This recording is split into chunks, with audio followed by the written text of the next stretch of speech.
So hello everyone, welcome back to my channel. कैसे हैं आप सब? आई होप सो आप सब बहुत अच्छे हैं और बहुत ही मेहनत के साथ पढ़ाई कर रहे हैं। So without any delay let's start today's topic and today we are going to discuss about xenia and metaxenia. But topic को स्टार्ट करने से पहले मैं आप सबसे रिक्वेस्ट करूंगी कि आप आज जो कुछ भी मैं पढ़ा रही हूँ उसको एक पेज पे नोट डाउन कर लें, क्योंकि अगर आप किसी चीज को नोट डाउन कर लेते हैं ना तो वो आपको लॉन्ग टाइम तक के लिए रिटेन रहता है। और साथ ही साथ में जब कोई ऐसे टॉपिक्स होते हैं जहाँ पे बस माइन्यूट डिफरेंसेस की वजह से वो चीज़ अलग हो जाती है दूसरी चीज़ से, तो क्लैरिटी रखने के लिए नोट डाउन करना बहुत ही इम्पोर्टेंट हो जाता है। तो आज आप कैसे नोट डाउन करेंगे? डिफरेंस बेस्ड कॉलम होते हैं ना, उस तरीके से बना लीजिए। एक तरफ जीनिया लिख लीजिए, एक तरफ मेटाजीनिया लिख लीजिए, और जो जो मैं पॉइंट्स बताऊंगी और उसको एक्सप्लेन भी करूंगी, आपको बस वो पॉइंट्स रखने हैं और जो मैं एक्सप्लेनेशन दूंगी उसको आपको सुनना है। तो ये है हमारा ओव्यूल का स्ट्रक्चर। ओव्यूल ओवरी के अंदर प्रेजेंट होता है एंड ओव्यूल का स्ट्रक्चर इस तरीके से दिखता है। अब जीनिया और मेटाजीनिया को समझने के लिए हम ओव्यूल के कुछ पार्ट्स को और अच्छी तरीके से समझ लेते हैं। तो यहाँ पे आप देख पा रहे होंगे, इसको हम कहते हैं क्या? पूरे को एम्ब्रियो सैक कहते हैं। अब एम्ब्रियो सैक कैसे बनता है वो जान लेते हैं। ओव्यूल के अंदर बहुत सारे सेल्स प्रेजेंट होते हैं जिनको हम आर्किस्पोरियल सेल्स कह देते हैं। अब उन आर्किस्पोरियल सेल्स में से एक जो सेल होता है वो डिफ्रेंशिएट हो जाता है मेगास्पोर मदर सेल्स में। अब मेगास्पोर मदर सेल्स में 2 बार मियोसिस होता है जिसकी वजह से 4 डॉटर सेल्स बनती हैं। यहाँ पे जैसे मैंने लिख रखा है ऑलरेडी कि आर्किस्पोरियल सेल्स होते हैं जो कि ओव्यूल के अंदर प्रेजेंट होते हैं। उनमें से एक सेल डिफ्रेंशिएट हो जाता है मेगास्पोर मदर सेल में और ये डिप्लॉयड होता है, क्योंकि अभी इसमें कुछ भी नहीं हुआ है, ये ऑलरेडी ओव्यूल का ही पार्ट है। मेगास्पोर मदर सेल भी तो वो डिप्लॉयड ही है। फर्दर इसमें मियोसिस होता है और ये 4 डॉटर सेल्स को बनाता है, जिसमें से 3 डॉटर सेल्स जो होती हैं वो डीजनरेट हो जाती हैं और एक डॉटर सेल जो होता है वो आगे फर्दर प्रोसेस को कैरी करता है। अब ये डॉटर सेल जिसमें मियोसिस हो रखी है उसको हम क्या कहते हैं? मेगास्पोर कहते हैं। और इस मेगास्पोर के बनने को प्रोसेस को हम क्या कहते हैं? मेगास्पोरोजेनेसिस कहते हैं।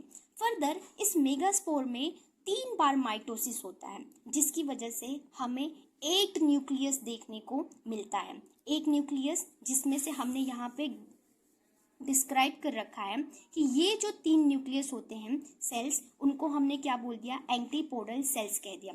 अब यहाँ पे ये जो 2 न्यूक्लियस होते हैं वो आपस में फ्यूज होकर के एक ही सेल बना लेते हैं, इसीलिए हम इन्हें सेकेंडरी न्यूक्लियस कहते हैं। इसके बाद में यहाँ पे ये वाला बीच वाला, इसको हमने एक्सेल कह रखा है और इसके जो साइड में प्रेजेंट है उसको हम क्या कहते हैं? सिनर्जिड सेल्स कहते हैं। और ये जो पोर्शन है इसको हमने क्या कह दिया है? इंटेग्यूमेंट कह दिया, जिससे क्या बनता है? फर्दर सीड कोट बनेगा या फिर जिसको हम टेस्टा कहते हैं वो बनेगा। और यहाँ पे न्यूसेलस होता है, न्यूसेलस टिश्यूज प्रेजेंट होती हैं। ये जो एम्ब्रियो ओव्यूल होता है इससे हमें क्या मिलता है? सीड बनेगा फर्दर, और जो ओवरी होता है उससे फ्रूट बनेगा। ये होता है माइक्रोपाइल, जहाँ से जो मेल गैमेट होता है वो एंटर करता है और एग सेल के साथ फ्यूज करता है। बेसिकली 2 मेल गैमेट्स होते हैं, एक एग सेल के साथ फ्यूज करेगा और दूसरा फ्यूज करेगा किसके साथ में? सेकेंडरी न्यूक्लियस के साथ में। और जैसे ही वो मेल गैमेट इसके साथ फ्यूज करेगा तो ये डिप्लॉयड की जगह ट्रिप्लॉयड हो जाएगा, 3n हो जाएगा, जिसको हम क्या कहते हैं? एंडोस्पर्म कहते हैं। हम जान लेते हैं जीनिया एंड मेटाजीनिया के बारे में। अब जैसे कि मैंने वीडियो के स्टार्टिंग में ही आपको कहा था कि आपको एक टेबल बनाना है डिफरेंस वाला, जिसमें एक तरफ जीनिया लिख लीजिए और दूसरी तरफ मेटाजीनिया लिख लीजिए।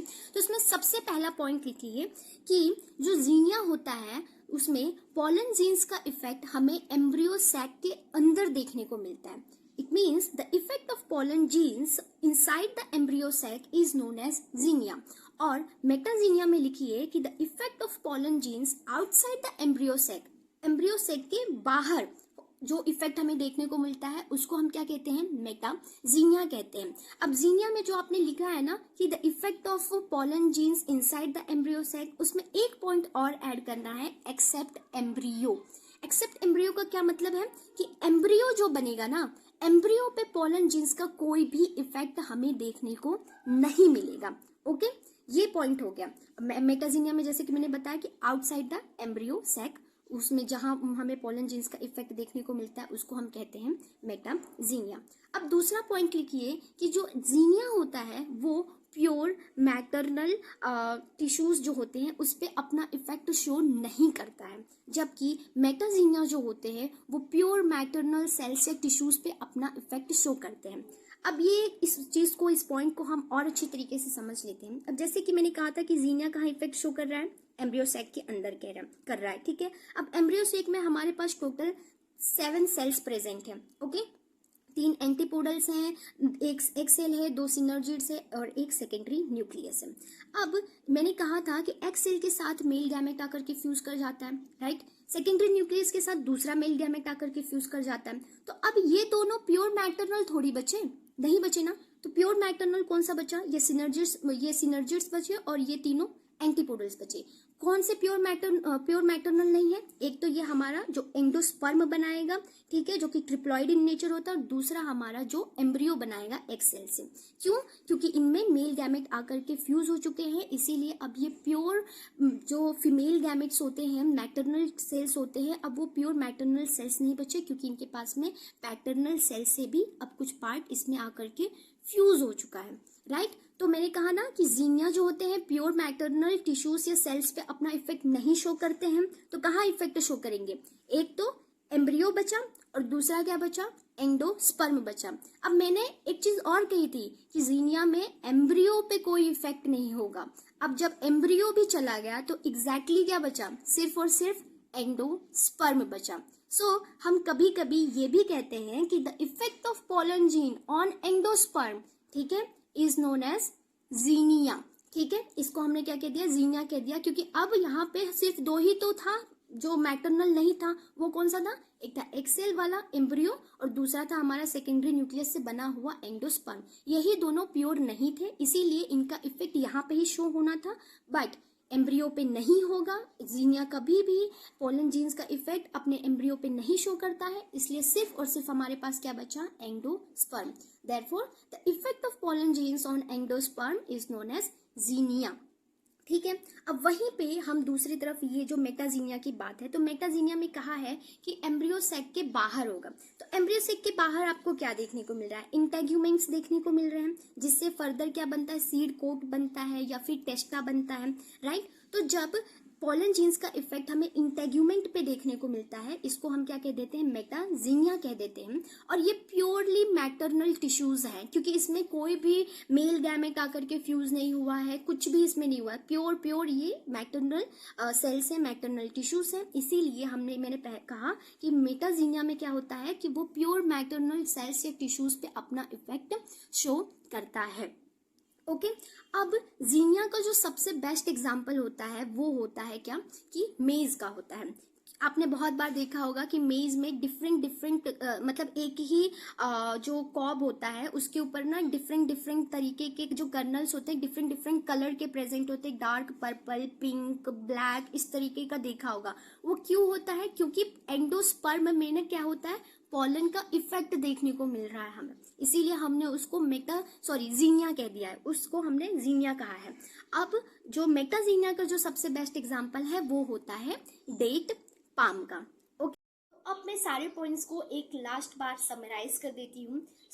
जब पोलन जीन्स का इफेक्ट हमें एंडोस्पर्म पे देखने को मिलता है उसको हम क्या कहते हैं, जीनिया कहते हैं। या फिर पोलन ग्रेन्स या पोलन जीन्स का इफेक्ट जब हमें एम्ब्रियो सैक के अंदर देखने को मिलता है एक्सेप्ट एम्ब्रियो, उसको भी हम क्या कहते हैं, जीनिया कहते हैं। या फिर पोलन ग्रेन्स का इफेक्ट जब हमें सीड या फिर फ्रूट पे देखने को मिलता है उसको भी हम जीनिया कहते हैं। वहीं पे जब पोलन ग्रेन्स का या पोलन जीन्स का इफेक्ट हमें एम्ब्रियो सैक के बाहर देखने को मिलता है, आउटसाइड द एम्ब्रियो सैक, उसे हम मेटाजीनिया कहते हैं। या फिर the effect of pollen grains on integument, testa और seed coat is also known as metaxenia. So I hope कि आपको ये वीडियो पसंद आई होगी, एंड अगर आपको ये वीडियो इन्फॉर्मेटिव लगता है ना तो प्लीज़ लाइक करो यार। एंड जिन्होंने मेरे चैनल को अभी भी सब्सक्राइब नहीं किया है तो प्लीज़ चैनल को सब्सक्राइब कर लीजिए, क्योंकि मैं ऐसे ही टॉपिक्स पे वीडियोस बनाती रहूँगी। So see you soon and till then good bye and take care.